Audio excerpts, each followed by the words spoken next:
The master does nothing, yet nothing remains undone. Lousy. It sits there like a contradiction, like a koan designed to break your mind. Because we've been taught the opposite our entire lives. We've been told that nothing happens without effort, that success requires sacrifice, that achievement demands relentless action, that the person who works hardest wins. Yet, this quote, from the Tao Te Ching, written approximately 2,500 years ago by Laozi, suggests something radically different.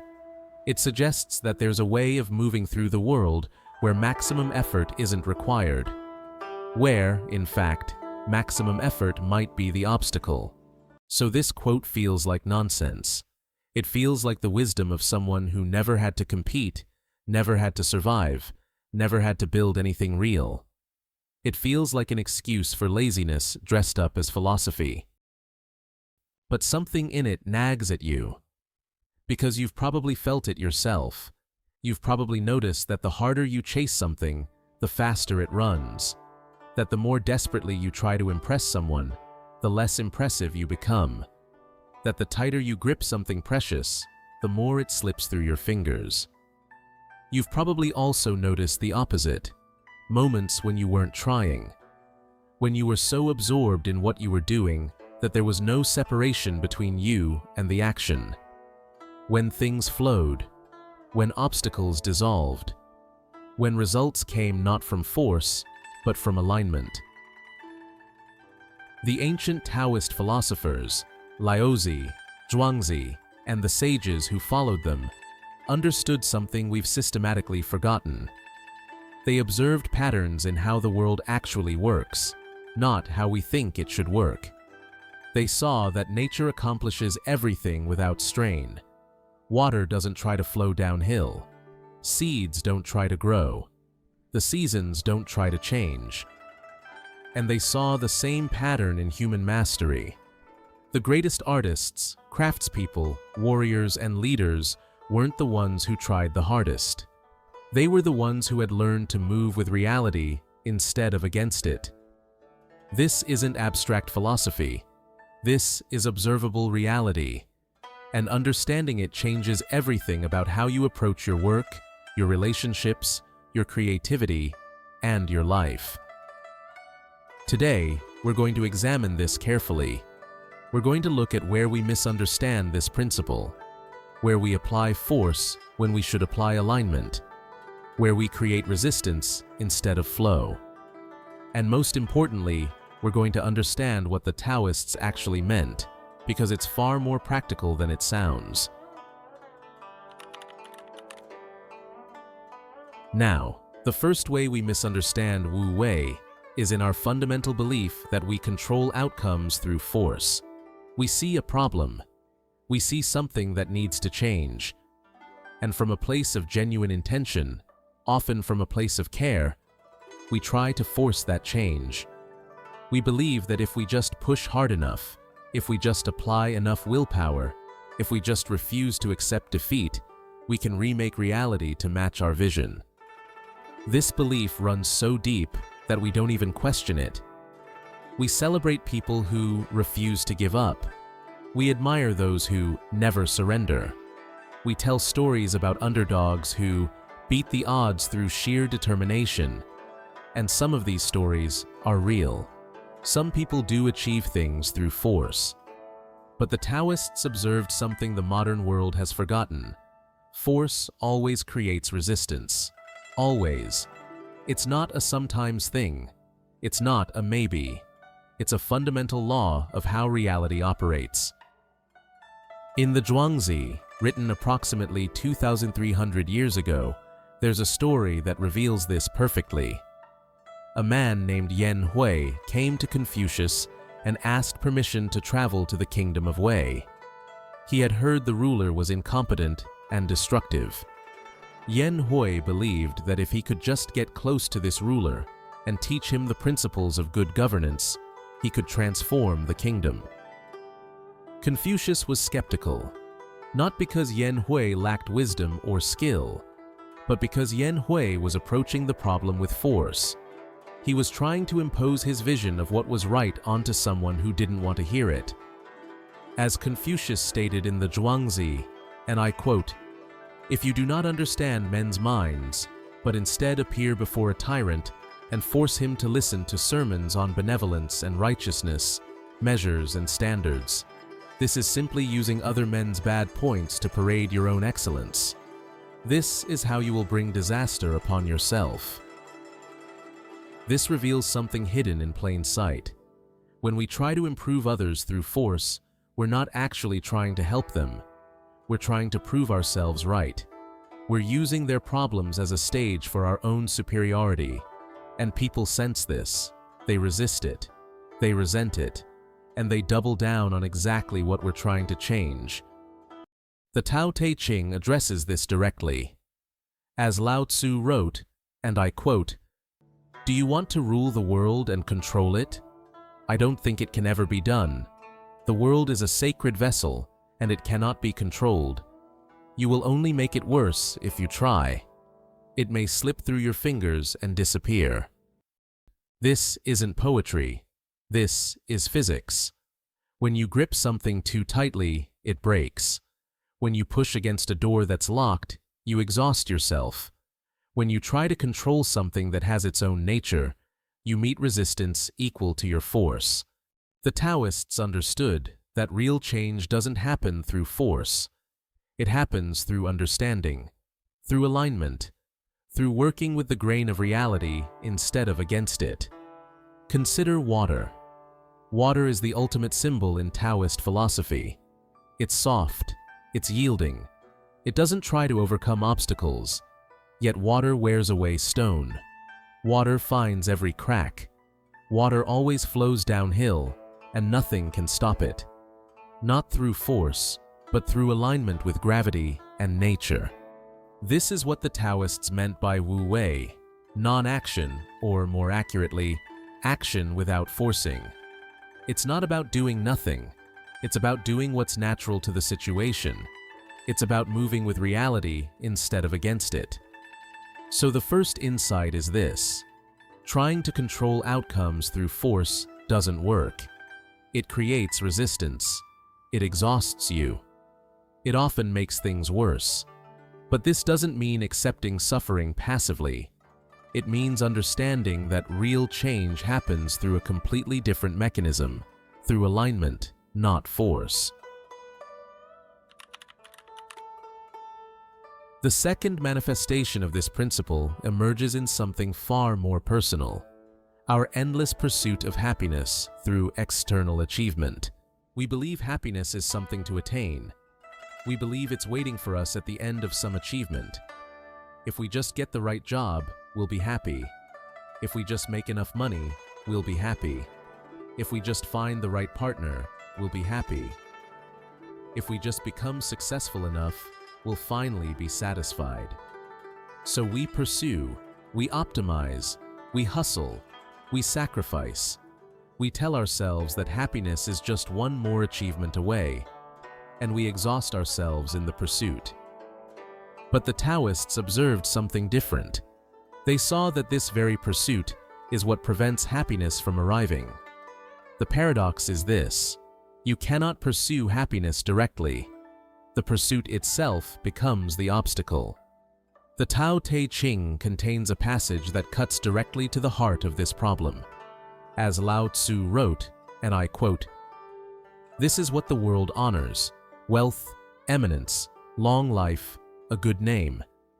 This is what the world finds happiness in: a life of ease, rich food, fine clothes, beautiful sights, sweet sounds. This is what it looks down on: poverty, meanness, early death, a bad name. This is what it finds bitter: a life that knows no rest, a mouth that gets no rich food, no fine clothes for the body, no beautiful sights for the eye, no sweet sounds for the ear. People who can't get these things fret a great deal and are afraid. People who are rich wear themselves out rushing around on business, piling up more wealth than they could ever use."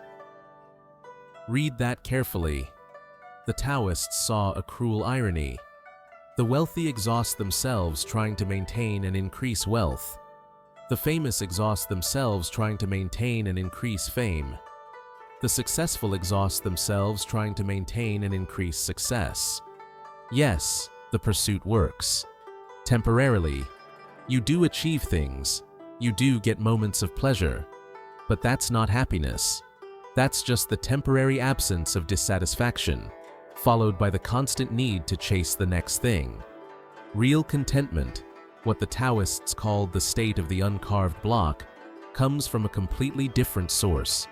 It comes from acceptance rather than acquisition, from surrender rather than striving, from being satisfied with what is rather than always chasing what might be.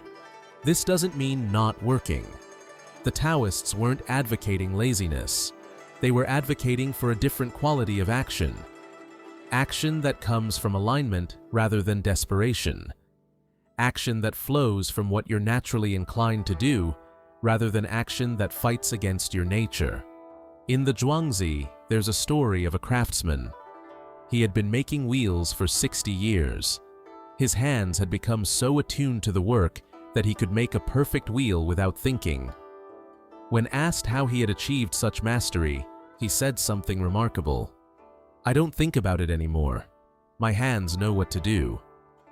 He wasn't pursuing mastery. He had surrendered to the work. And in that surrender, mastery had emerged. The Taoists understood that trying harder to be happy is like trying harder to fall asleep. The very effort prevents the result. The struggle prevents the peace. So the second insight is this: you cannot pursue happiness directly. Happiness arrives when you stop exhausting yourself trying to achieve it, when you stop measuring your worth by external metrics, when you stop believing that the next achievement will finally make you complete, when you stop trying to become someone else and accept who you already are.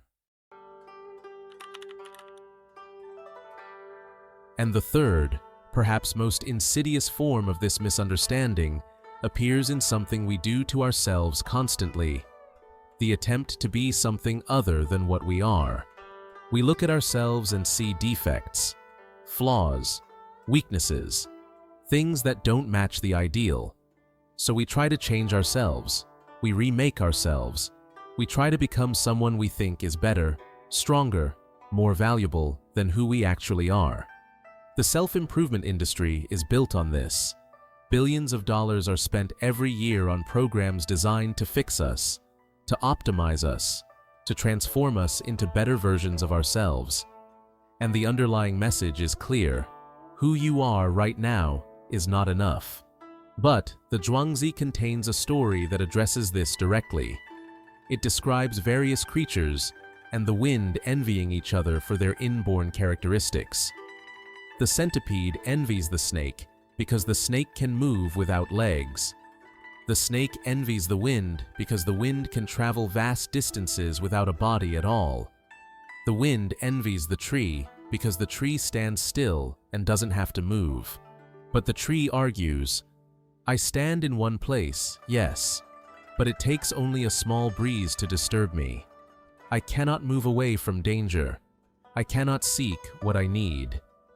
The story's conclusion is profound. Nature has created everything with its own attributes. Nothing is better than another. Only judgment makes it so. Reality has already distributed gifts perfectly. The problem isn't the distribution. The problem is our judgment of it. But we live in a world of judgment. We compare ourselves constantly. We see someone else's gifts and think we're lacking. So we try to acquire those gifts. We try to become like them. And in doing so, we lose what makes us unique. We lose our own nature. As the Tao Te Ching says, and I quote, "When people see things as beautiful, ugliness is created. When people see things as good, evil is created. Being and non-being produce each other. Difficult and easy complement each other. Long and short define each other.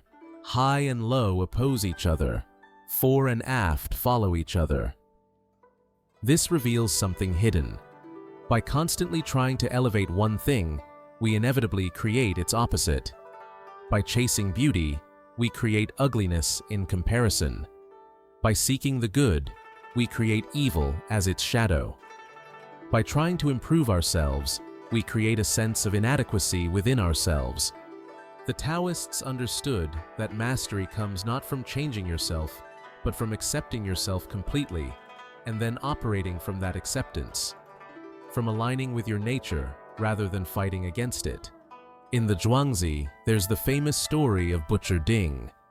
He had been butchering meat for 19 years, and his blade never needed sharpening. When asked how this was possible, he said something remarkable. "I don't see the ox as an ox, I see the spaces between the joints. My knife has never needed sharpening because I cut only through the spaces, never through bone or tissue." He wasn't trying to be a better butcher. He had accepted what he was, a butcher, and allowed his skill to emerge naturally from that acceptance. He moved with the grain of reality rather than against it. He didn't try to change his nature. He aligned with it completely. This is the third insight. You cannot become whole by trying to fix yourself. Wholeness comes from accepting what you are and operating from there. From moving with your nature instead of against it. Not through denial, but through complete alignment. The question, then, isn't how to try harder. It's how to stop preventing what wants to happen. The ancient Taoists offer us a practice. It's simple, but not easy. It's this. First, notice when you're trying. Feel the tension in your shoulders. Feel the grip in your mind. Feel the desperation in your efforts. Most of us live our entire lives in this state and never notice it. We're so accustomed to forcing that we think it's normal. We think it's necessary. We think it's virtue. But the awareness itself is the first step. You can't change what you don't notice. Second, notice the difference between that state and the rare moments when you're not trying. When you're so absorbed in something that there's no separation between you and what you're doing. When you're in flow. When time disappears. When obstacles dissolve. When things move effortlessly. That feeling? That's what alignment feels like. That's what Wu Wei feels like.